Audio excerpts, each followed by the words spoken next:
انسان کے اشرف المخلوق ہونے کا سب سے جو بڑا مین سبب ہے وہ علم ہے۔ اس علم کی بدولت سے اللہ رب العزت نے حضرت انسان کو باقی تمام تر مخلوقات میں سے افضل اور اعلیٰ اشرف مقام پر جو ہے وہ ان کو جگہ عطا فرمائی۔ بالخصوص ہم مسلمان ہیں، مسلمان ہونے کے لحاظ سے ہمارا تو ٹوٹلی اثاثہ ہی علم ہے۔ حضرت سیدنا علی المرتضیٰ رضی اللہ تعالیٰ عنہ اکثر فرمایا کرتے تھے کہ ہم اللہ کی تقسیم پہ راضی ہیں۔ جس رب نے باقی لوگوں کو دنیا کا مال دیا اور رب نے ہمیں علم کی دولت سے نوازا ہے، اور علم وہ لازوال نعمت ہے جس کو کبھی بھی کوئی زوال نہیں آ سکتا۔ آپ کے پاس جو بھی مال و متاع ہو، دنیا کا مال ہو، وہ دن بدن کم ہوتا جائے گا۔ جیسے جیسے اس کو خرچ کرتے چلے جائیں گے وہ کم ہوتا جائے گا، مگر علم وہ عظیم نعمت اور وہ عظیم دولت ہے جس کو جیسے جیسے خرچ چلتے جائیں گے وہ بڑھتا چلا جائے گا۔ پھر آپ کے پاس جتنے بھی مال ہیں، ہیرے جواہرات، سونا، زیورات، جو کچھ بھی آپ کے پاس ہو وہ چوری ہو سکتا ہے، مگر علم کو چوری نہیں کیا جا سکتا۔ ہر چیز بانٹنے سے کم ہوتی ہے مگر علم بانٹنے سے بڑھتا ہے۔ پھر بالخصوص ایسے ادارے جہاں پر دینی تعلیم بطور خاص اور اس کے ساتھ ساتھ عصری تعلیم بھی، اس کا اہتمام بھی ہو، تو یقیناً ایسے ادارے اللہ کی نعمتوں میں سے ایک بہت بڑی نعمت ہیں۔ اللہ رب العزت نے انسان کو جو زندگی گزارنے کا نصاب دیا، جسے نصاب حیات کہا جاتا ہے، وہ قرآن ہے۔ یہ قرآن وہ کتاب ہے کہ جس کو دیکھ کر، جس کو پڑھ کر، جس پر عمل کر کے ہم دنیا بھی اپنی سنوار سکتے ہیں اور آخرت میں بھی کامیابیاں سمیٹ سکتے ہیں۔ دنیا کے اندر پہلی جتنی بھی کتابیں آئیں، تورات، زبور، انجیل، اور اس کے علاوہ 100 تقریباً صحیفے تھے، وہ سارے کے سارے کلام الہی تھے، مگر کلام الہی ہونے کے باوجود وہ آج محفوظ حالت میں نہیں ہے۔ آج ہر کتاب کے اندر، ہر صحیفے کے اندر ان کے ماننے والوں نے بہت زیادہ اس میں خرافات کر ڈالی، بہت زیادہ تبدیلیاں کر ڈالی، مگر قرآن آج بھی وہی اصلی حالت میں موجود ہے، اس حالت میں موجود ہے جس طرح سے ہمارے آقا کریم صلی اللہ علیہ وسلم کے سینے پہ نازل ہوا تھا۔ اللہ رب العزت نے اس قرآن کی حفاظت کا ذمہ خود لیا۔ ما انا نحن نزلنا الذکر وانا لہ لحافظون، بے شک یہ ذکر، یہ کتاب ہم نے ہی نازل کی ہے اور ہم ہی اس کی حفاظت کرنے والے ہیں۔ اللہ رب العزت خود ذاتی طور پر اس قرآن کی حفاظت کرنے والا ہے، مگر اس نے اپنے بندوں سے بھی اس کتاب کی حفاظت کروائی۔ اللہ ذاتی طور پر، اس کے بندے عطائی طور پر اللہ کی عطا کردہ طاقت اور توفیق سے اس کتاب کی حفاظت کرتے ہیں۔ اس امت کو یہ بڑا اعزاز حاصل ہے کہ اس امت نے قرآن کے ایک ایک لفظ کی جو ہے وہ حفاظت کی ہے۔ اس امت کے وہ خوش نصیب لوگ جنہوں نے اس قرآن کے الفاظوں کی حفاظت کی، انہیں حفاظ قرآن کہا جاتا ہے۔ اس امت کے وہ خوش نصیب لوگ جنہوں نے اس قرآن کے حروف کی حفاظت کی، کس حرف کا کیا مخرج ہے، اس کی ادائیگی کا انداز کیا ہے، اس کو کس لحن میں پڑھا جا سکتا ہے، یہ ایک قاری قرآن جانتا ہے۔ تو قرآن کے حروف کی حفاظت کرنے والے حضرات کو قاری قرآن کہا جاتا ہے۔ اور پھر اس امت کے لوگوں نے قرآن کے معنی کی بھی حفاظت کی۔ اس دور میں بڑے بڑے لوگوں نے قرآن کے ترجمے کرتے ہوئے، قرآن فہمی کا، علم کا دعویٰ رکھنے والے لوگوں نے جب قرآن کا ترجمہ کرتے ہوئے رب اور رب کے رسول صلی اللہ علیہ وسلم کی شان اور ان کی عظمتوں کو معاذ اللہ جب ان پر حملہ کیا، تو اعلیٰ حضرت امام احمد رضا خان بریلوی رحمۃ اللہ علیہ جیسی ہستیوں نے قرآن کے معنی کو بدلنے والے لوگوں کا تعاقب کرتے ہوئے قرآن کے معنی کی حفاظت کا حق ادا کر دیا۔ تو قرآن کے معنی کی حفاظت بھی اس امت کے لوگوں نے کی، اور وہ لوگ جو قرآن کے معنی کی حفاظت کرتے ہیں ان کو علماء قرآن کہا جاتا ہے۔ پھر اس امت نے صرف قرآن کے معنی کی حفاظت ہی نہیں بلکہ قرآن کے معرف کی بھی حفاظت کی ہے۔ قرآن کے معرف کی حفاظت کرنے والی ہستیاں حضرت داتا علی حجویری جیسی ہستیاں ہیں، حضرت غوث اعظم شیخ عبد القادر جیلانی رضی اللہ تعالیٰ جن کے نام کی نسبت سے جامعہ قادری رکھا گیا ہے، ان جیسی ہستیاں ہیں جنہوں نے قرآن کے معنی کی بھی حفاظت کی ہے۔ میں آپ کے سامنے تھوڑا سا قرآن آج جو ہمارے پاس کتابی شکل میں موجود ہے، یہ آج ہم تک کیسے پہنچا، اس کی تھوڑی سی تاریخی حیثیت آپ کے سامنے پیش کرنا چاہتا ہوں۔ کس امت نے کس انداز سے قرآن کی حفاظت کی ڈیوٹی ادا کی۔ آپ جانتے ہیں کہ قرآن مجید فرقان حمید ایک ساتھ نازل نہیں ہوا تھا، بلکہ آقا کریم صلی اللہ علیہ وسلم کے سینہ مقدس پر تقریباً 23 سال کے عرصہ میں یہ قرآن مختلف آیات صورتوں کے حساب سے، آیات کے حساب سے نازل ہوتا رہا۔ حضرت جبریل امین علیہ السلام اللہ کی طرف سے وحی لے کر حاضر خدمت ہوتے تھے۔ پھر جو بھی آیت اترتی تھی، جو بھی صورت اترتی تھی، آقا کریم صلی اللہ علیہ وسلم پہلے خود اس کی تلاوت فرماتے، صحابہ اکرام جب اس کو سنتے وہ بھی یاد کر لیتے۔ پھر کچھ کاتبین وحی تھے جو کتابت کیا کرتے تھے، اس آنے والی آیت کو لکھ لیا کرتے تھے۔ آقا کریم علیہ السلام نے خود کچھ لوگوں کا انتخاب کیا ہوا تھا، ان کی مختلف تعداد روایات کے اندر ملتی ہے، بعض کے اندر 17، بعض میں 23، 27، 35، 36، 40 تک، 42 تک بھی تعداد کاتبین وحی کی جو ہے وہ روایات کے اندر موجود ہے۔ اب یہ جن حضرات کی ڈیوٹی تھی وہ ان آیات کو لکھ کر وہ اپنے پاس محفوظ کر لیا کرتے تھے۔ اب جس وقت قرآن کا نزول مکمل ہوا، آقا کریم علیہ السلام خود اس کی تلاوت فرماتے، صحابہ سنتے، اس کو یاد کر لیتے، اور پھر قرآن کو بڑا آسان بنا دیا گیا، جو بھی اس کو سنتا اس کو یاد ہو جایا کرتا تھا۔ تو قرآن کی نزول کا سلسلہ بھی مکمل ہوا، ادھر سے حفاظ صحابہ بھی تیار ہو گئے۔ پھر آقا کریم علیہ السلام کا ظاہری طور پر وصال ہو گیا۔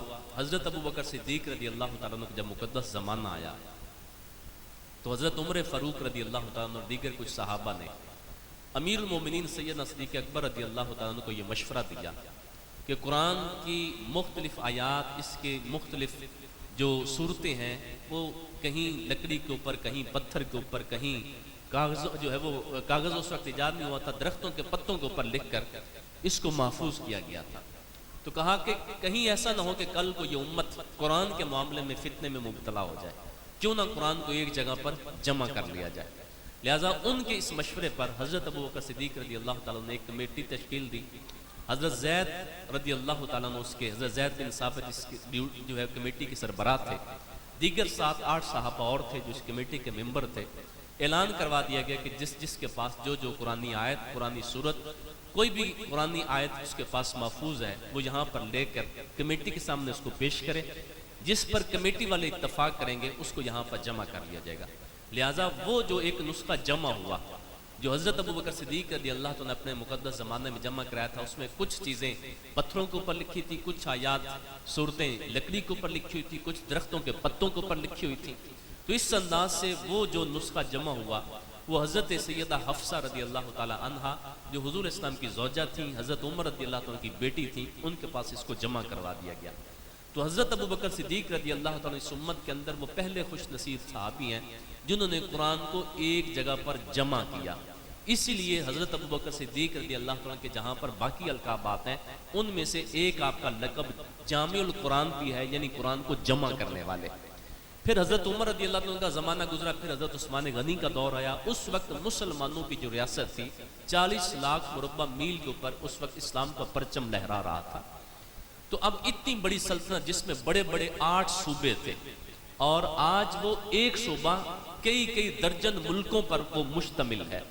اتنی بڑی اسلامک ریاست، اور پوری ریاست کے پاس صرف ایک قرآن موجود تھا کتابی شکل میں۔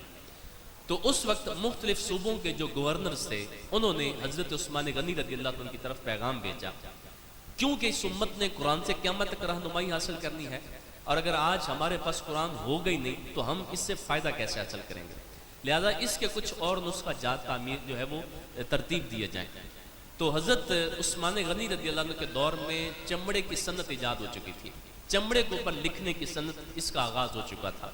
تو حضرت عثمان غنی رضی اللہ تعالیٰ نے اپنے کچھ اور اصحاب کو ساتھ شامل کر کے اپنی نگرانی میں چمڑے کے اوپر قرآن کے 7 نسخے تیار کروائے، جنہوں نے چمڑے کے اوپر اپنے ہاتھوں سے قرآن کو لکھا۔ پھر حضرت عثمان غنی رضی اللہ تعالیٰ نے یہ قرآن مختلف ان صوبوں کے گورنرز کے پاس بھیجے تاکہ اس کے ذریعے سے آگے جو ہے وہ قرآن کو پھیلایا جا سکے۔ تو حضرت عثمان غنی رضی اللہ تعالیٰ کے القابات میں سے ایک آپ کا لقب ناشر القرآن بھی ہے، یعنی قرآن کی اشاعت کرنے والے، قرآن کو پھیلانے والے۔ تو حضرت عثمان غنی رضی اللہ عنہ کے دور میں بھی صرف پوری روئے زمین پر قرآن کے 8 نسخے موجود تھے، اور آج یہ گھر گھر کے اندر قرآن موجود ہے۔ یہ قرآن ہم تک پہنچا کیسے؟ اس کے لیے اس امت نے بہت زیادہ مثالی کام، مثالی کردار پیش کیا۔ اس دور کے اندر کچھ عرصے بعد کاغذ ایجاد ہوا، کاغذ کے اوپر لکھنے کی صنعت کا آغاز ہوا۔ تو اس وقت مختلف کاتبین ہوا کرتے تھے جو اپنے ہاتھوں سے لکھا کرتے تھے، اور ایسے ایسے ماہر کاتب بھی گزرے ہیں۔ میری گفتگو شاید چند ایک حضرات کے ساتھ ہے، اور امید ہے کہ وہ توجہ فرمائیں گے تو بس میرا آنے کا مقصد پورا ہو جائے گا۔ بچے ہوتے ہیں، وہ سمجھنے والے نہیں ہوتے ہیں، تو بڑے اگر اس کو سن کر تھوڑا سا غور و فکر کریں گے تو انشاءاللہ ایمان کو تازگی ملے گی۔ تو اس وقت جب کاغذ ایجاد ہوا، مختلف کاتب تھے، اور کاتب ایسے ایسے ماہر تھے۔ آج ہمارے ہاں تو سکول ہمارے بھی ہیں، تو ہم دیکھتے ہیں کہ آج ہماری ہینڈ رائٹنگ اس قدر بری ہو چکی ہے کہ ہماری جو ٹیچرز ہوتی ہیں ویسے انہوں نے ماسٹر کیے ہوتے ہیں، اور بورڈ کے اوپر لکھنا شروع کرتے ہیں تو ایسا لگتا ہے کہ یہ پی جی نرسری پرپ کے جو ہے وہ اسٹوڈنٹس ہیں۔ تو سنیے کہ اس امت نے اس معاملے میں کس قدر کام کیا۔ ایسے ایسے ماہر کاتب ہوا کرتے تھے جو چاول کے ایک گرین، چاول کے ایک دانے پر پوری سورہ اخلاص لکھ لیا کرتے تھے۔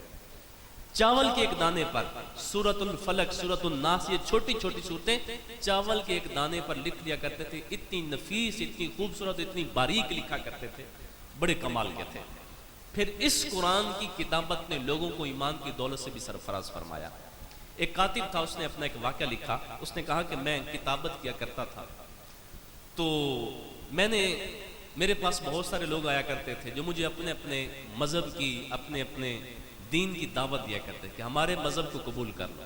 میرے پاس عیسائی آتے، یہودی آتے، سکھ آتے، ہندو آتے، مسلمان آتے، مجھے دعوت دیتے ہمارے دین کو قبول کر لو، یہ ہمارا سب سے سچا دین ہے۔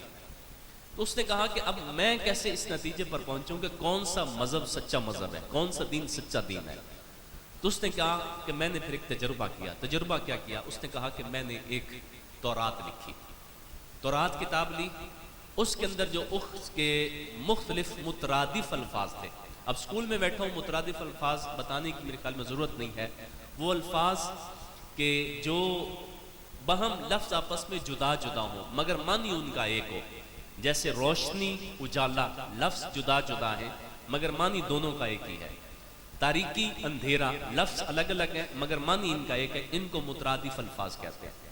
اس نے کہا کہ میں نے کچھ مترادف الفاظ کی 40-50 جگہوں پر جگہ تبدیل کر دی، یعنی کہ وہاں پر لفظ اور آنا تھا، میں نے اسی کا مترادف وہاں پر لکھ دیا، اس کی جگہ کو تبدیل کر دیا۔ کہ 40-50 جگہوں پر مترادف الفاظ کی جگہ تبدیل کر کے وہ میں ایک ربائی کے پاس گیا۔ ربائی کہتے ہیں یہودیوں کے عالم کو۔ کہا میں ایک ربائی کے پاس گیا، اس کو جا کر میں نے وہ نسخہ دیا۔ اس نے کہا کہ میں نے تمہاری یہ مذہبی کتاب اپنے ہاتھوں سے لکھی ہے، یہ میری طرف سے گفٹ ہے، اس کو قبول فرمائیں، اور جب بھی اس کی تلاوت کریں میرے لیے دعا کرتے رہیے۔ اس نے کہا کہ میں 1 سال تک اس کا انتظار کرتا رہا کہ شاید کوئی اعتراض کرے گا، کوئی غلطی نکال کر مجھے آگاہ کرے گا۔ اس نے کہا کہ 1 سال گزر گیا، مجھے اس کی طرف سے کوئی اعتراض موصول نہ ہوا۔ پھر میں نے ایک انجیل لکھی۔ انجیل کے اندر بھی میں نے ایسے ہی مختلف مترادف الفاظ کی جان بوجھ کر جگہ تبدیل کر ڈالی۔ 1 سال تک اس کا بھی انتظار کیا، ایک پادری کو دیکھ کر آیا، وہ سنڈے پر اس کی تلاوت کرتے تھے مگر کوئی اس کی طرف سے اعتراض نہ ہوا۔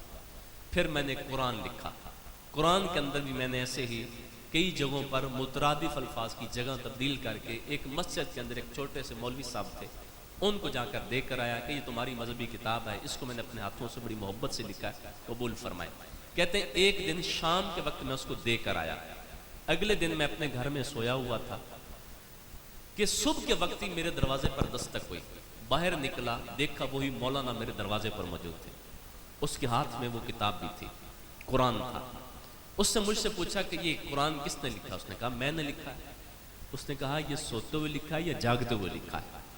اس نے کہا اس کا کیا مطلب؟ کہا اس نے قرآن کھولا، جس جگہ پر میں نے جس لفظ کی جگہ تبدیل کی تھی اس نے سب کی نشاندہی کر دی۔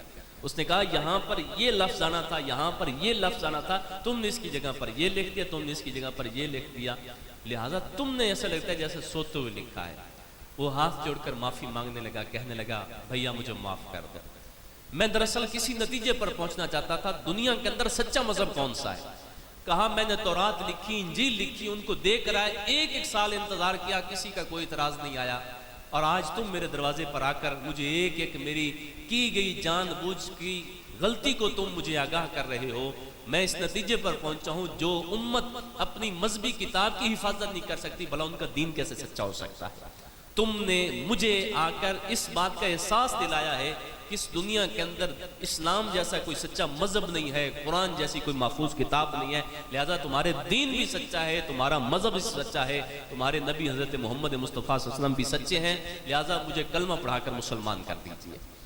تو رب العزت نے اپنے بندوں سے اس قرآن کی حفاظت اس انداز سے کروائی ہے، اور پھر اس معاملے میں صرف مرد ہی نہیں، میری مائیں بہنیں بیٹھی ہیں وہ بھی ذرا سنیے گا، اس معاملے میں اس امت کی عورتوں نے بھی بڑا کردار ادا کیا ہے۔ تقریباً 11 صدیوں تک مسلمانوں کے ہاں یہ معمول رہا۔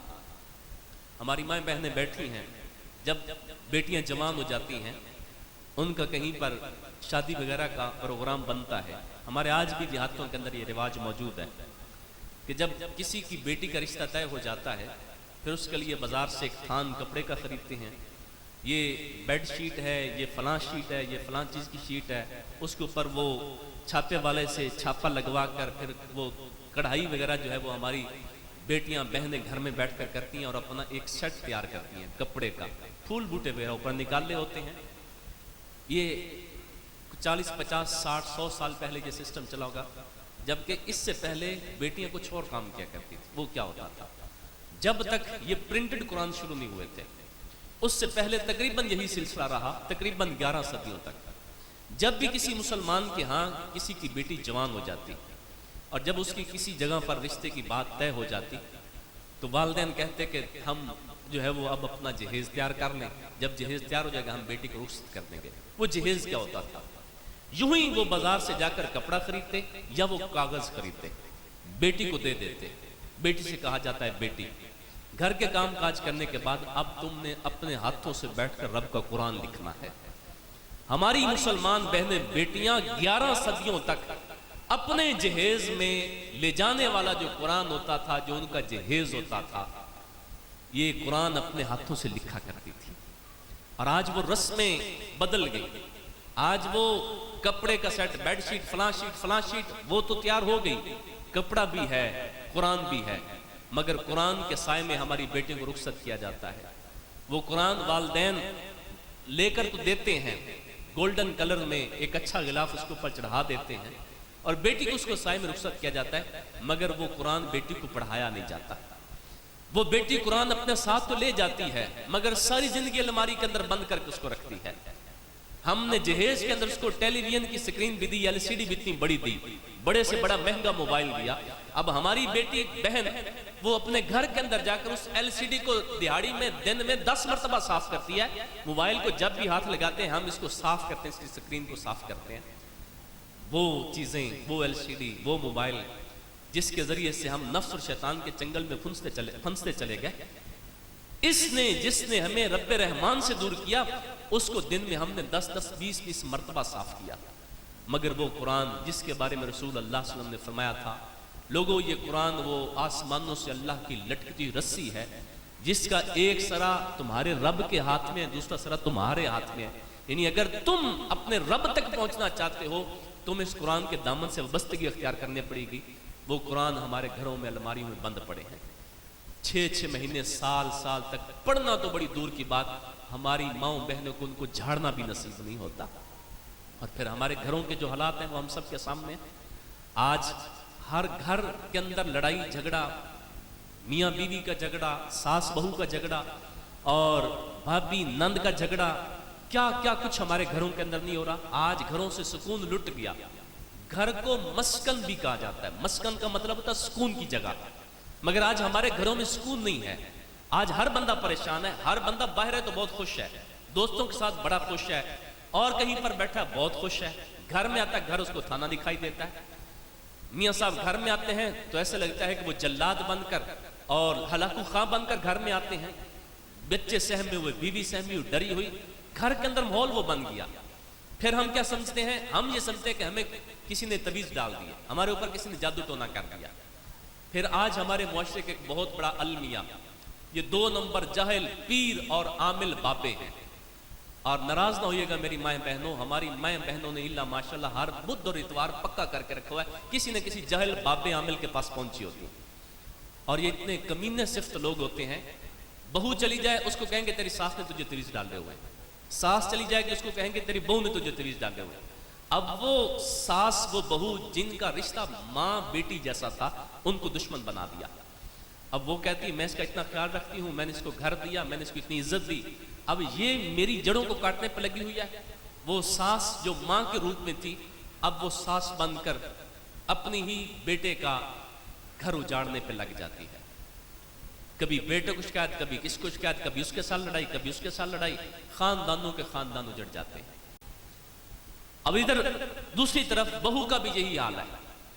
اب یہ جو جاہل بابے ہوتے ہیں، عامل ہوتے ہیں، ان کو کوئی اور تکا شکا نہ بھی لگے، کسی کی چلیں ساس فوت ہوئی ہو یا کسی کی چلیں بہو بھی نہ ہو، وہ جائے نا کہ میرے گھر کے اندر یہ پریشانی ہے کہ گھر میں لڑائی جھگڑا ختم نہیں ہوتا، رزق میں برکت نہیں رہی، یہ پریشانی ہے وہ پریشانی ہے، وہ بڑے کمینے لوگ ہوتے ہیں۔ وہ کہتے ہیں کہ تمہارے خاندان میں ایک سانولے رنگ کی عورت ہے، لمبا اس کا قد ہے، موٹی موٹی اس کی آنکھیں ہیں، لمبے لمبے اس کے بال ہیں، ایسے نقش بتائیں گے کہ ایسی عورت کوئی نہ کوئی تو ہر خاندان میں ہوتی ہے، ہر گھر میں ہوتی ہے۔ اب وہ اس بیچاری کو پتہ بھی نہیں ہوتا، اور یہ لوگ ایسی سٹوریاں سنا کر ان کے دشمن بنا دیتے ہیں۔ پھر حتیٰ کہ ہم اس قدر ایک دوسرے سے متنفر ہوتے ہیں کہ لوگ مر جاتے ہیں، لوگ ان کے جنازوں پر بھی نہیں جاتے۔ ہم نے سمجھا کہ ہمارے اوپر کسی نے جادو کر دیا، ہمارے اوپر کسی نے تعویذ ڈال دیے، کسی نے کوئی نہ کوئی ہمارے اوپر ٹونا کر دیا۔ یہ جادو ٹونے بے شک ہو سکتے ہیں، مگر آج ہم مسلمانوں کے گھروں کی یہ جو حالت ہے، اس کے پاس جادو ٹونا اتنا نہیں پیچھے ہے، جتنا سب سے بڑا عذاب اس صورت میں ہے کہ وہ رب کی رحمت بھری کتاب قرآن، جس کو ہم نے گھروں میں بند کر کے رکھا ہوا ہے، وہ جو ہمارے گھروں کے اندر الماریوں میں گرد آلود کتاب ہوئی پڑی ہے، یہ اس کی وجہ سے رب کا ہمارے اوپر عذاب ہے۔ رب نے ہمارے گھروں سے برکتیں اٹھا دی، رب نے ہمارے گھروں سے سکون کی دولت اٹھا دی، رب نے ہمارے گھروں سے اتحاد اور اتفاق کی دولت کو اٹھا دیا، اور فتنے فسادات آج ہمارے گھروں کا اور ہمارے خاندانوں کا، ہماری زندگیوں کا مقدر بن گئے۔ تو یہ وہ کتاب رحمت ہے جس کے ذریعے سے ہم خدا کے قریب ہو سکتے تھے۔ تو 11 صدیوں تک مسلمانوں کی بیٹیاں اپنے ہاتھوں سے قرآن لکھا کرتی تھی، اور جب ان کی مائیں، ان کے باپ اپنی بیٹیوں کو رخصت کیا کرتے تھے، وہ جاتے ہوئے آج کی ماں کی طرح یہ پٹی نہیں پڑھاتی تھی کہ بیٹی خاوند کو تم نے نیچے لگا کے رکھنا ہے، ساس کو تم نے جوتی کے نوک پہ رکھنا ہے، یہ سبق نہیں دیا جاتا تھا، بلکہ یہ دیا جاتا تھا اے بیٹی اس گھر سے تو سرخ جوڑا پہن کر جا رہی ہے، اس گھر سے اب تو چٹا جوڑا پہن کر نکل، یعنی کفن پہن کر نکل۔ یہ سبق دیا جاتا تھا، یہ سبق دیا جاتا تھا کہ بیٹی جب تیرا گھر والا، تیرا خاوند تیرے ساتھ اچھا رویہ نہ رکھے، تیرے سسرال والے بھی تجھ سے اچھا سلوک نہ کریں، تو اپنی ماں کے پاس، اپنے باپ کے پاس شکایت لے کر نہ آنا، بلکہ یہ کتاب رحمت تجھے دے رہے ہیں، اس کتاب کو کھولنا، اس کی تلاوت کرنا، اس قرآن کے ذریعے سے اپنے رب سے باتیں کرنا، اپنے رب سے شکایتیں کرنا، اپنے رب سے دعا کرنا، وہ رب تجھے اس قرآن کی برکت سے تیرے دل کو بھی سکون والا بنا دے گا، تیری زندگی کو بھی سکون بھری زندگی بنا دے گا۔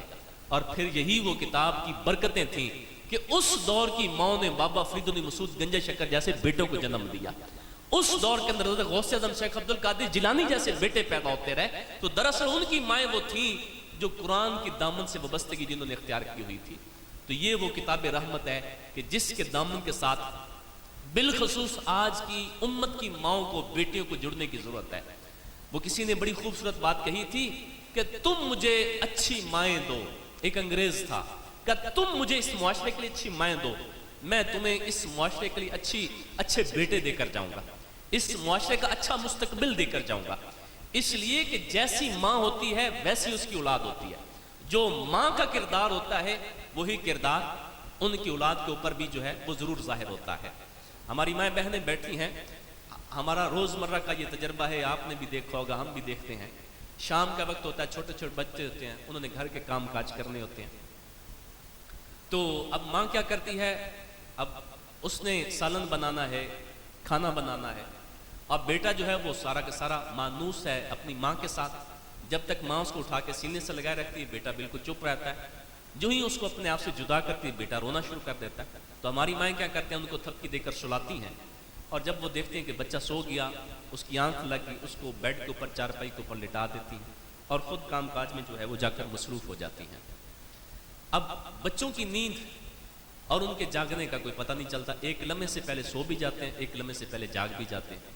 کچھ دیر کے بعد بیٹے کی آنکھ کھلی، ادھر ادھر دیکھا، ماں نظر نہیں آ رہی، سامنے ماں چولہے کے اوپر کھڑے ہو کر کھانا بنا رہی تھی۔ اب ماں وہ بیٹا پکارتا ہے، اب ماں نے چونکہ اپنا کام کاج کرنا ہوتا ہے، بیٹا روتا رہتا ہے مگر اس نے کام کاج کرنا ہوتا ہے، لہذا وہ اپنے کام میں مصروف رہتی ہے۔ اب وہ بیٹا جس کی ساری محبتیں اپنی ماں کے ساتھ ہیں، وہ کروٹ لیتا ہے، کبھی ادھر لیتا ہے، کبھی ادھر کروٹ لیتا ہے۔ اب وہ 6 ماہ کا، سال کا، 1.5 سال کا بچہ کروٹ لیتا چارپائی سے، بیڈ سے بھی بچہ اپنے آپ کو نیچے گرا دیتا ہے۔ ماں اس کو نہیں اٹھانا چاہتی چونکہ اس نے کام کرنا ہے، مگر بیٹا ماں کے پاس پہنچنا چاہتا ہے۔ اب وہ بیٹا گھٹنوں کے بل چل کر بھی، ماں اگر چولہے پہ کھڑی ہو، بیٹا چولہے پہ آتا یا نہیں آتا؟ بولیے گا، آتا ہے نا۔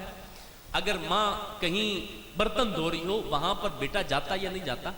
مجھے بتائیے، اگر بیٹے نے ماں کو چولہے پہ دیکھا، بیٹا چولہے پہ آ گیا، ماں برتن دھو رہی تھی، بیٹا وہاں پر پہنچ گیا، اور اگر اسی خوش نصیب بیٹے کی آنکھ کھلے اور ماں کو دیکھو وہ مصلی پہ کھڑی ہے، مجھے بتائے بیٹا مصلی تک آئے گا یا نہیں آئے گا؟ اب اگر وہی ماں قرآن پڑھ رہی ہے، بیٹا قرآن تک پہنچے گا یا نہیں پہنچے گا؟ تو جب ماں کا یہ کردار ہوگا، ماں کی یہ سیرت ہوگی، یقیناً یہ آٹومیٹک اولاد کے اندر بھی ضرور جو ہے وہ اتر جائے گی، اور ان کے من کو بھی جو ہے وہ اللہ کا، دین کا اور اس کی محبت کو جو ہے وہ مسکن بنا دے گی۔ تو میں اپنی گفتگو کو جو ہے وہ وائنڈ اپ کر رہا ہوں، آخری پیغام عرض کر کے اجازت چاہوں گا۔ پیارے محبوب صلی اللہ علیہ وسلم کے غلاموں، میری مائیں بہنوں بیٹیوں، یہ قرآن کی حفاظت اللہ تعالیٰ نے کس انداز سے کروائی؟ یہ قرآن ہمارے پاس سب سے بڑا اللہ کا دیا ہوا تحفہ ہے، اور رسول اللہ صلی اللہ علیہ وسلم کا سب سے بڑا معجزہ بھی ہے، اور اس کی حفاظت ہی اس دین اور اس امت کی بقا کے لیے یہ ضروری ہے۔ قرآن کے اندر رب ذوالجلال کا یہ چیلنج ہے کہ اس کتاب کی حفاظت کا ذمہ میں نے لیا ہے، لہٰذا اس کے اندر تم سارے مل کر بھی کسی قسم کی کوئی تبدیلی کو رد و بدل نہیں کر سکتے، اور اگر کوئی کرنا بھی چاہتا ہے، جیسے میں نے پیچھے وہ بات بتائی، اس امت کے لوگوں نے اس شخص کا تعاقب کیا، فوراً اس کی گرفت کی، اور اس کے ذریعے سے قرآن کی حفاظت کو جو ہے وہ انہوں نے یقینی بنایا۔ اٹلی کے اندر ایک یونیورسٹی ہے، جرمنی کے اندر ایک یونیورسٹی ہے جس کا نام ہے میوخ یونیورسٹی۔ وہاں پر انہوں نے ایک ڈپارٹمنٹ کا آغاز کیا، ایک نیا ڈپارٹمنٹ کھولا۔ ڈپارٹمنٹ کیا کھولا تھا، جس کا مقصد کیا تھا، ماٹو ان کا کیا تھا؟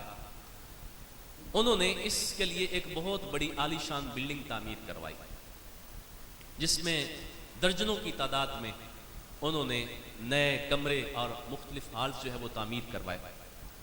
پھر انہوں نے اس ڈپارٹمنٹ کے لیے 3000 لوگوں کو بھرتی کیا، 3000 لوگ بھرتی کیے گئے۔